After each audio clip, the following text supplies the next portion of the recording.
Veľká cena Veľkej Británie, 8. preteky šampionátu. Silverstone patrí k okruhom, ktoré sú najnáročnejšie na pneumatiky. Môžu za to rýchle zákruty, ktoré na ne pôsobia veľkou bočnou silou a takisto pomerne drsný asfalt. Pirelli sem preto priváža tvrdú a stredne tvrdú zmes. Kto ale rozhoduje o tom, aké pneumatiky vlastne skončia na monopostoch? Logistické centrum Pirelli sa nachádza iba hodinu jazdy od Silverstone. Pneumatiky pre všetky preteky sa vyrábajú v továrni v tureckom Izmite a následne ich posielajú do anglického Didcotu. Každá pneumatika je označená unikátnym čiarovým kódom. Kompletný zoznam kódov doručia FIA riadiacemu orgánu motošportu. Delegát FIA následne jednotlivým tímom náhodne pridelí rôzne kódy a teda rôzne pneumatiky.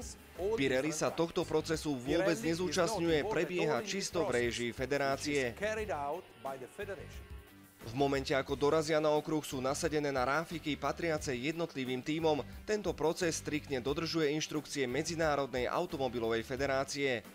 Systém s čiarovými kódmi zaručuje, že všetci jazdci dostanú zhodné pneumatiky. Ale naspäť k Silverstone, vysoké rýchlosti a veľké množstvo energie v pneumatikách sú jeho kľúčovými charakteristikami.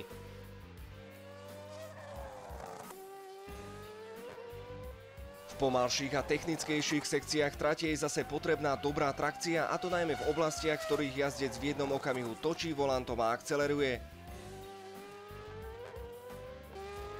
Kombinácia tvrdej a stredne tvrdej zmesi je tým pádom pre túto veľkú cenu ideálna.